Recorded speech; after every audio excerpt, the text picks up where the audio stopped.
Hey YouTube family, I am in Surin. This is rice planting season. It's about mid-May right now. So we're walked down a little bit farther. You can kind of see Tong and his buddy down here. They're planting the seed, but it's the old-fashioned way. They're not using, a tractor or a planter. My brother is a farmer. He's gonna know way more than me, but we will go down there in a little bit here, see exactly what they're doing with the seed. So we got this plot of land right here, and behind me, we got this plot of land, and it actually goes down where you can see these trees down here. That's how far it goes. So they pretty much have a lot to do. But before we go down there, I just want to show you a little bit, if I can control the camera. What I kind of really love about Thailand is really around the food, is because most of the time you're still eating heirloom foods. You're really eating non-GMO 100%. Okay, I'm not talking about this organic BS. I'm talking about really non-GMO. Is most of the time you're buying fruits and vegetables from other Thais' land. They literally just pick it off the tree. I mean, for example, they would pick fruit off the tree. If they want papaya salad, they just pick the papaya salad. So like with rice, when they plant the rice, they don't buy seed like we do in the States. They use the rice from the previous year. So this is the rice from the previous year. And as you can see, the husk is still on it. So when you actually eat the rice, they have to go get it, I want to say processed, but that's not the right word, is they just remove that husk, and the rice grain is inside this husk. So this is what they use to kind of plant the seed. They're just reusing the seed from last year, which makes it heirloom, okay? It's not genetically modified. So this is what they're doing. So all the seed from last year, not all of it, of course, but the rice seed from last year is reused to plant for the next year, if that makes sense. But we're gonna walk down there and see what they're doing. They're getting closer, and I'll flip around the camera and we'll start kind of doing the adventure together. There's Aang. There's the packet of seed. Now this is perfect timing because Tong's coming down here. He's getting more of the seed. And I want to say the seed, but it's the actual rice with the husk on it. So he's just pouring. This is last year's rice for the husk. The husk. I want to call it the husk. Maybe it's not called the husk, but that's what they're using to replant for this year right here. So, yeah,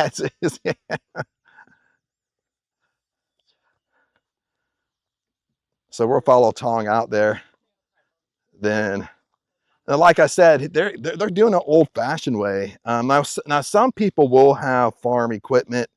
Of course, I'm not a farmer, so I'm not going to know all the names to stuff. But lots of times they'll have someone come in, and I don't want to say bulldoze, but it's not bulldozing. But they're kind of get the ground ready to plant the rice.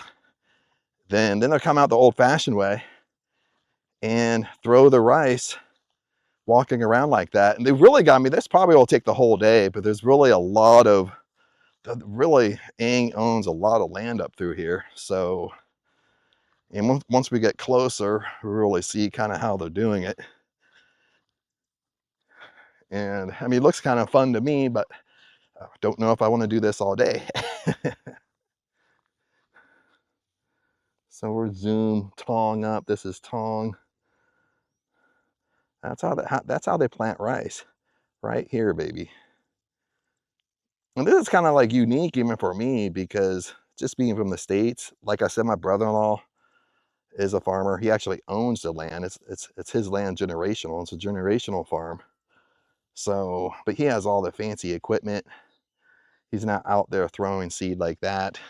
Plus, if he had to do it this way, I don't know if he would ever be able to get done in the States. But I know he owns like at least 1,000 acres, something like that, maybe over that. So this isn't 1,000 acres, of course. But then Aang told me, usually after they do this, they will, maybe after 2-3 months, they're bring in some equipment to kind of grind the soil to kind of really bury it in there, the seed. But this is the first step. Yeah, I can. That's his buddy down here. Now, Aang's way down there by this tree. Okay, like I said, the land goes way down by the other trees down there, so it goes pretty far.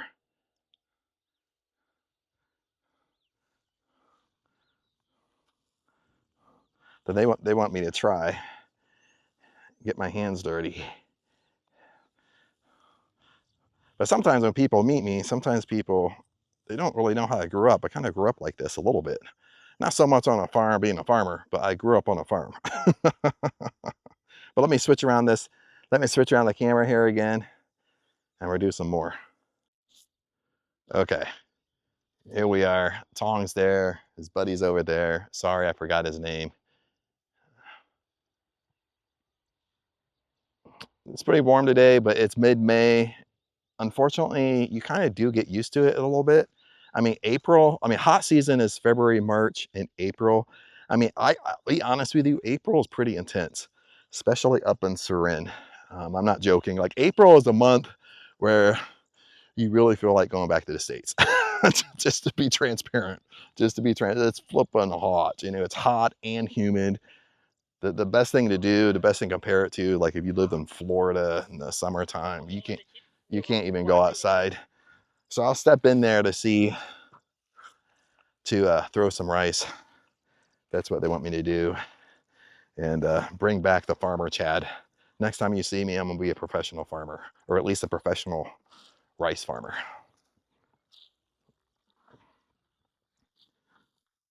Oh, it's okay if I walk?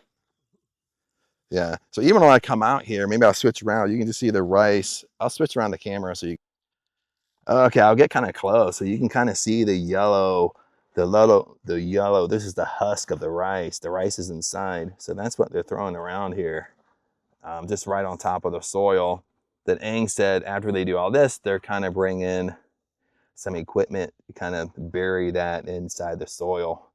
So I think in the States you do this, the machine does it all in one time, but this is how they do it in Thailand.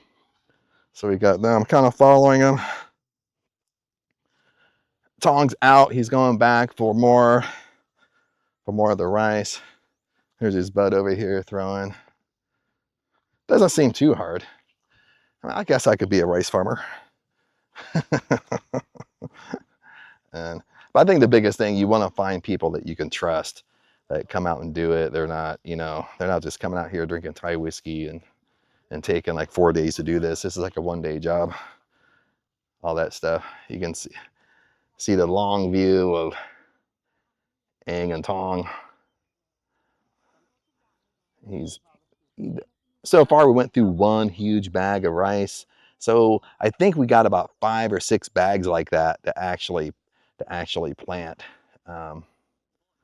So there's Tong coming right there.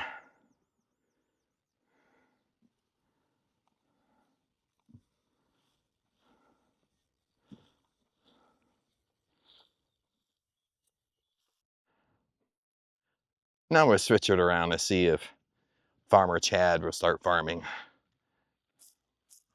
Want me to throw some? Huh? A little bit? Oh, yeah. Okay.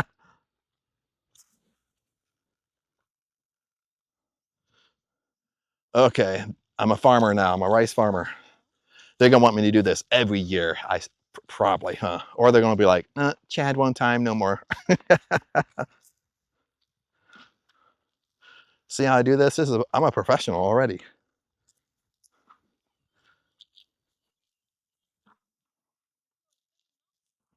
These hands were made to rice farm. I can tell you. We have to have fun with this at the same time. Okay, let me flip around the camera. I'll show you Tong. Tong probably looks way more professional than I do.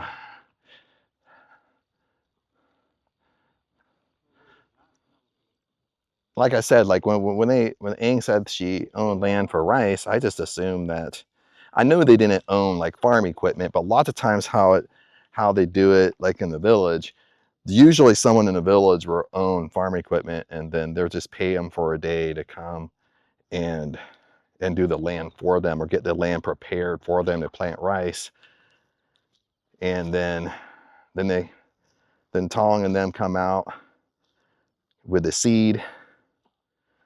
Then after that, they'll have someone in the village that has the equipment, and we'll hire them for a day to grind up the dirt with the seed, kind of bury the seed down in there. But this is on the cusp of rainy season, so they're trying to get this in before rainy season really sets in, because then it will just be too wet to do this. I mean, any farmer knows that. Even when I go back to the States and visit my sister, brother-in-law, Brian is always timing everything around the rain, around how wet it is, stuff like that.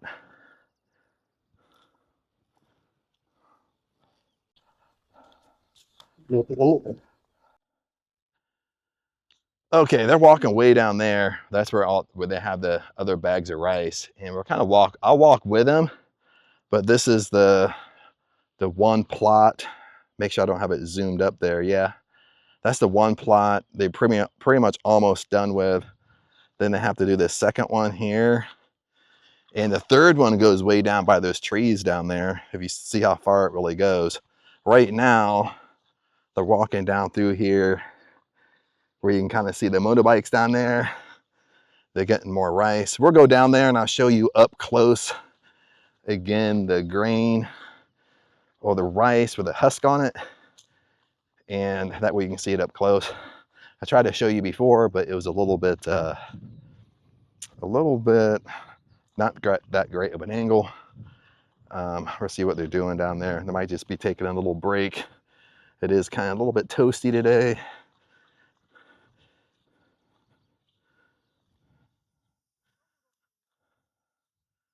So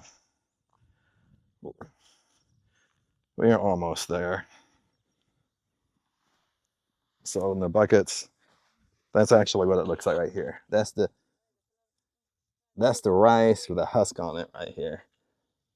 Okay, so the grain of rice is inside. So when you want to eat this, you have to go take it, and the shop will remove the husk. But this is what they're using to replant the rice.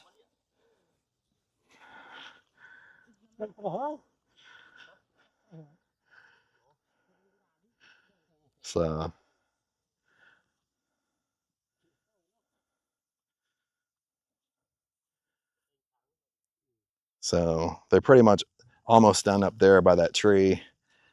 Then just getting everything ready here.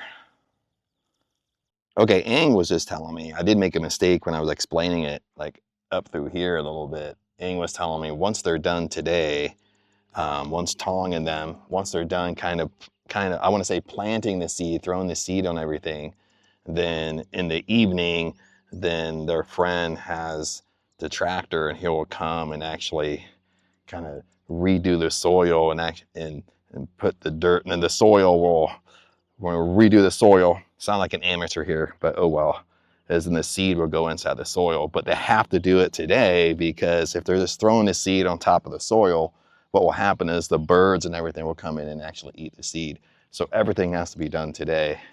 But it is done. It's still kind of done old-fashioned how we do it in the States. I was just talking to Ang. She was saying even when she was growing up, they did it even more old-fashioned, where it would be just a lot of people, and besides throwing the seed, they actually use Thai buffalo to do the soil, and they would actually go out and put the seed inside the soil, almost like you have your own personal garden at home. But they don't do that anymore. They still have a lot of Thai buffalo up in here, but now a lot of people will have a tractor, or but like I said, somebody in the village will own the tractor, and they'll use that guy and pay that guy for a day to kind of come and do their land for them. They hardly use Thai buffalo to help with farming anymore, even though they still have a lot of Thai buffalo. But back in the olden days, they used the Thai buffalo to do the dirt, to the land, to get the seed way deep down in the dirt. But other than that, I'll check out Tong is behind me. He's getting more of the seed. We're waiting on Guy. There's Guy way down there. You can't see him, but he's way down there. He's bringing up more of the rice. Okay, I gotta walk down through here. I gotta check on Guy. I'm starting to think he went in a short time or something like that. Been gone for a little while. He's supposed to come back and get some rice, but walk down through here, make sure you don't need help. Okay, there's a Guy's coming right there with the sitting on the motorbike. Behind that, he has a lot of the rice. We're getting worried. We sent him for a while. I mean, it's been raining, so it's a little bit of a rainy path. He's coming there.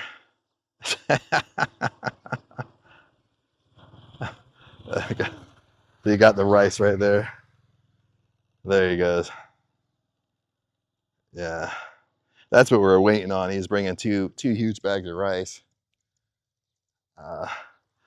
Only thing I saw over here, I don't know if you saw it, I don't know if I turned on the camera, there are some Thai buffalo over here walking around, so I got to tell Aang about that. Right now, it's not really a concern, but with Thai locals in the village, once the rice starts to grow, you want to make sure other people's Thai buffalo don't walk on your land and actually eat all your rice. Aang did say that is an issue sometimes up in the villages, and you really have to go back. If that happens, basically what happens, the person who owns that Thai buffalo has to pay you, because they basically destroyed your whole land because their Thai buffalo literally ate your whole rice field. I mean, it sounds funny, but it can be an issue. And if we walk around here, I mean, sometimes you can see people will actually fence off their land. So this is still all Aang's land, even way down here by these trees over here. So even that plotted land right there, that's Aang's. This is Aang's. And it goes way up there where we were in the beginning. But let me walk back up there and see what's going to happen. Hey, like I said, like with the Thai buffalo is a major issue up here. And it's anywhere you go in Thailand, okay? No matter if you live in Hua Hin, Phuket, Jomtien, Bangkok, wherever. When I say this, you'll get my point here, is that with Thai, this is probably the biggest complaint with Phalong, with Thailand. With Thai, even though they don't own the land, they would just let their Thai buffalo go on your land. Even though they don't own the land, they're just go and throw trash on the land, or they throw trash and burn it, or they'll show up and build a shack on the land, even though they don't own the land. Then it's up to that owner of the land to go and kick them off the land, or call the Thai police and get them removed. But it's only the owner that can do that. Like if you're the next door neighbor and you're complaining, you're really at a lost cause, because the Thai police won't do anything because you don't own that land. It has to be that owner of that land that it's happening to to kind of stop it. I mean, that's kind of the biggest thing in Thailand is that's where kind of the Thai can be very inconsiderate. They don't obey the laws, whatever. If it's not their land, they just show up and steal your fruit, whatever, pick stuff off the trees. I mean, and it's the same thing in these tourist spots, because in these tourist spots, like Hua Hin, for example, I mean, all Hua Hin is a giant Thai village. That's what Hua Hin is. So they're treating it the same way. So so up in here in the village in Surin, the biggest thing is Thai buffalo, is people letting their Thai buffalo go on your land and they eat your rice. So that's, Aang did say that can be an issue up in the village, or the village life. Keeping a Thai buffalo off your land, so they're still kind of planting over here. You got Tong over here. I don't know if you can see it, his buddy over here, still planting away. They're not done with this section yet. Then they still have this other half to go. But let me go up here, talk to Aang, talk to her about the Thai buffalo, and we'll see what she says. There's Guy and Aang. Aang's dressing like Carson, my nephew. He has to be sexy out here, like he's gonna pick up a chick. in the middle of the rice fields. Carson's my nephew. Carson's the same way. He has to dress sexy when he's helping my brother-in-law farm. But anyway, there's Aang. Sit down here. Put up the tripod. Ooh, he brought some, he brought up some, got Fanta. Woo. But I have to tell you something. When Guy will probably tell you too, when he's coming up, there's a lot of Thai buffalo down there, just right on the corner of your land that's coming in, that's eating, that might, right now it's not a worry, but could step over and start eating. They eat the green one, they grow. Okay. But you're not concerned about, like once it starts to grow, it comes green, they won't step over here and start eating? No, no. No, they won't? No, because they have owner. Okay. อันนี้เขาไถเฉยๆยังไม่ได้ปั่นเขาปั่นตอนที่เรา Got my Fanta right here. So the owner will keep them away? Yes, they know, otherwise I have to pay me. Oh, okay. Oh, okay.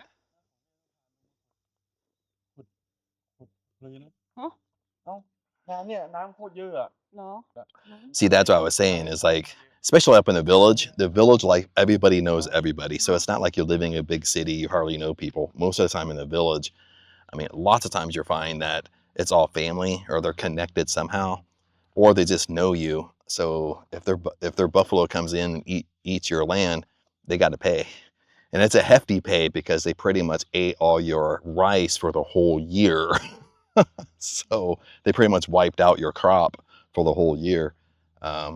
So at least a lot of the locals up here in the village, because they are either their family, tied to family, know you because you grew up here. And so they're pretty considerate from Thai to Thai.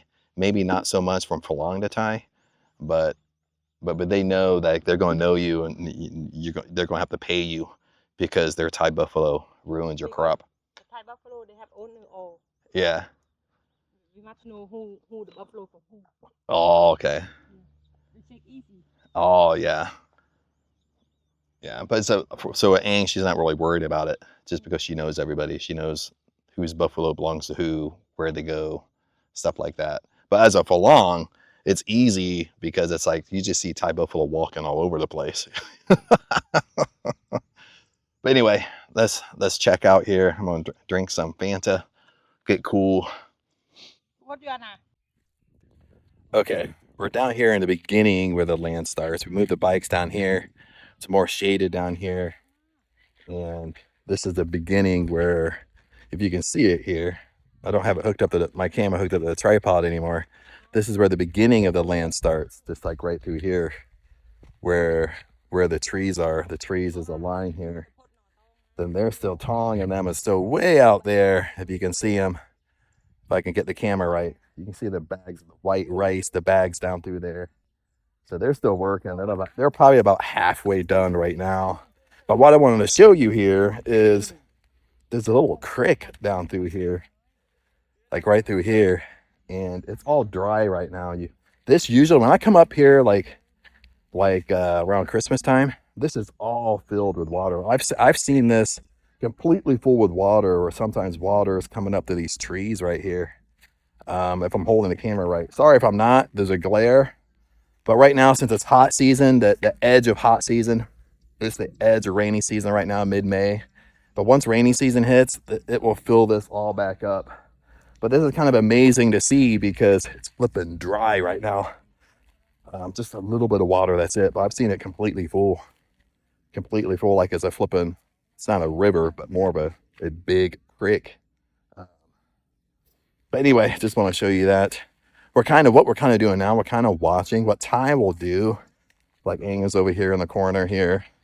They kind of have a habit, like when you hire people to do stuff for you, kind of the negative thing, kind of say it kind of away from Aang a little bit, but Thai will just, when they hire somebody, they'll stand out and watch them work, just because Thai really have a habit of cutting corners, not doing it the right way, doing it fast to get it done.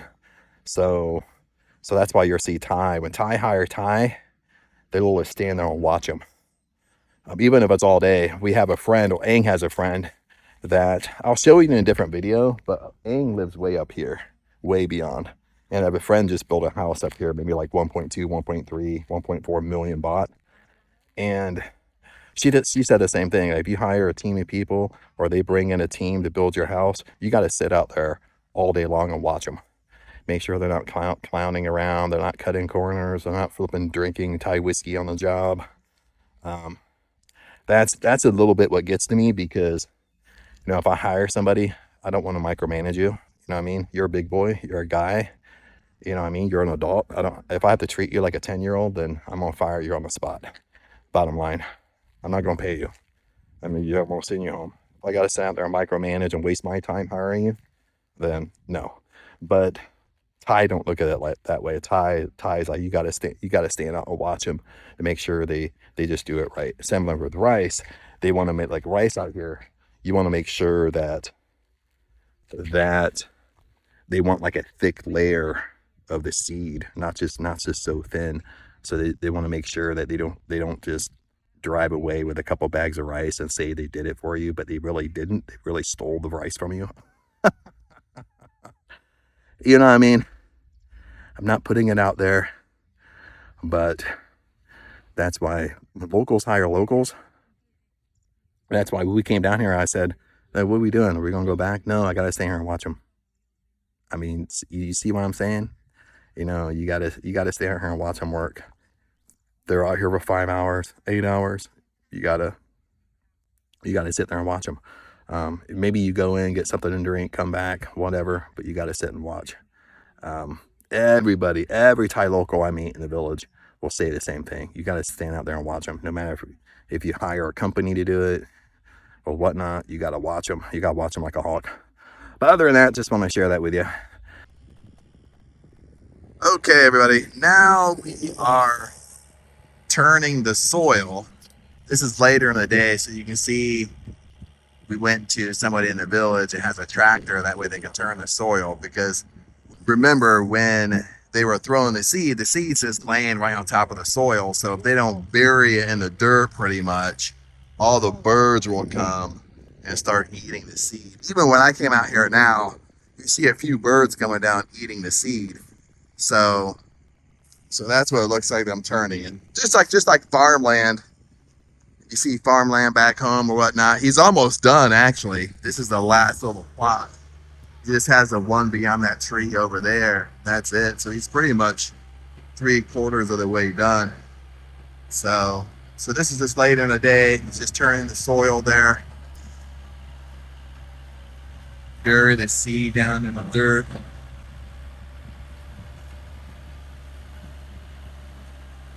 Okay, we'll see what happens. This has been kind of a whole day project here. But he's almost finished up. Like I said, he just has another rye down here beyond that tree. One more little plot behind the tree to kind of turn the soil. My tongs out there give him a really great hydration of Chang beer. Pretty sure that's going to hydrate you. But yeah, so he's going to finish up.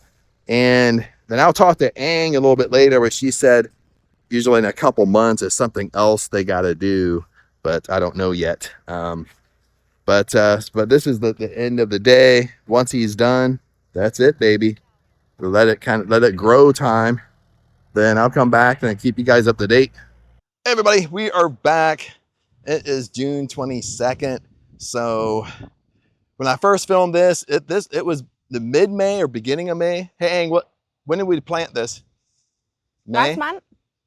Like beginning of May, or I think it was like the beginning of May in the first section of the video. So just wanted to show you this. This is June 22nd right now.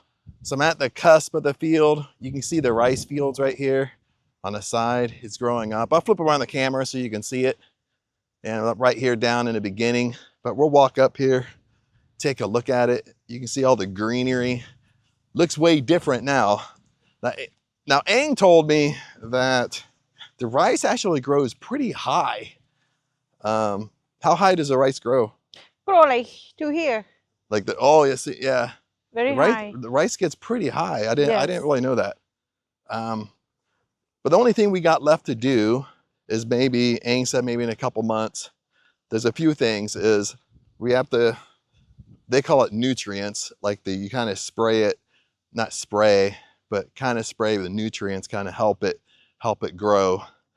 It's not pesticides and all that stuff, but nutrients kind of give it more nourishment to help it grow.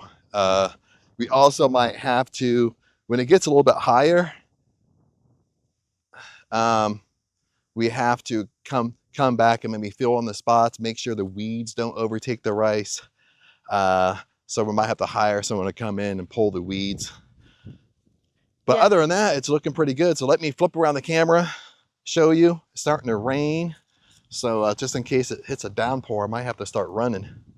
So let me flip around the camera here. Okay. This is the rice. Now it's not anywhere near finished yet. So I think, Aang told me, when will the rice be done?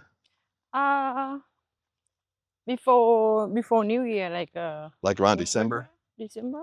Yeah, maybe in the month of December, the rice will be ready to basically pick and bag. Right here we have a little flood going on. But Aang said that isn't bad because the rice loves water, so it's not going to hurt the rice at all. So you see some of the fields have little flood areas, like over here, it's floody. But I mean, for me, I thought it would hurt the rice, but it doesn't. So that's the only thing. So it's looking pretty good. You can see way up that tree right in the middle there. The land goes beyond that tree. So I don't know if we'll walk all the way up there or not, but just kind of want to stop by, kind of look at it, check it out. Everything's going pretty good.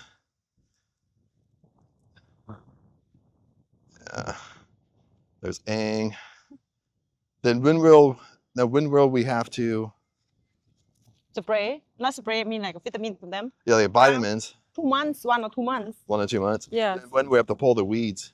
For the weed, we'll see after that. Oh, okay. If don't have so much weed, we don't have to do, but if have so it's after the vitamin? Yeah. If after they have a lot, we have to do spray anyway. Oh, okay. Yeah, like they call it vitamin. They spray it with vitamin, like nourishment. But anyway, I flipped around the camera here. It's starting to sprinkle and rain. So it's a little bit of a hike back to the house. So get back down here to the motorbike just in case it does a downpour. Got my Thai tea here, getting thirsty, went and picked that up right before we came here. I thought maybe we could sit here and have a little chat, but it started to rain while we were out. But that's all the rice fields behind me. All the greenery looks way different from before. But there's a little bit of work still to do, but most of it's done at this point. And we're kind of waiting to see how big this baby gets.